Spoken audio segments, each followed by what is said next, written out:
Kahit pa kamag-anak, walang sasantuhin si Pangulong Bongbong Marcos. Yan ang kinumpirma sa atin ni Palace Press Officer Claire Castro dito sa Cambodia.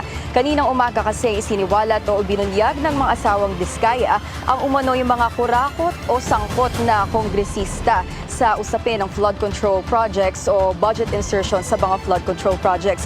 At isa na nga rito sa mga lumitaw na pangalan ay ang presidential cousin na si House Speaker Martin Romualdez. Pero paalala ng Malacanang at hamon nito sa mga Diskaya magbigay ng pruweba bago mag-name drop. Huwag natin i-isolate na si speaker lang. Marami kasi siyang binanggit. So kung sino man po dyan, kaalyado man, hindi kaalyado, kaibigan, kamag-anak, yan naman po ang sabi ng Pangulo. Kapag napatunayan po kung ano man ang kanilang involvement dito, ito naman po ay maaaring kasuhan. Hindi po ito palalagpasin ng Pangulo.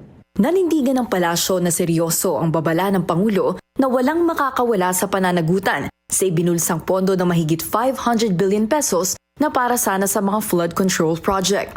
Sa ganyan po na meron pong sinasabi kung sino man po di umano ang mga politikong involved, maganda po ito dahil pinapakita rin po na ibang kababayan natin na ang pag-iimbestigang ito po ay mas makakainam para masupo natin ang korupsyon. Samantala, day 2 ngayon ang state visit ni PBBM dito sa Cambodia. Pinirmahan na ang 3 kasunduan sa pagitan ng Phnom Penh at Manila na nakatutok sa patuloy na pagtaas ng human trafficking cases ng mga Pilipino sa Cambodia. Inamyandahan din ang Memorandum of Understanding on Air Services. Layunin itong palawakin ang sakop ng Philippine Air Services bukod sa Phnom Penh at Siem Reap Angkor International Airport. Sa ngayon, wala pa ang buong detalye ng naging roundtable business meeting ng Pangulo kasama ang Cambodian business leaders. Pero nananatiling hopeful ang administrasyon na maraming maiuwing trade investments ang Pilipinas ngayon. Sa kanilang investigasyon na naglabas ng mga pangalang dapat investigahan.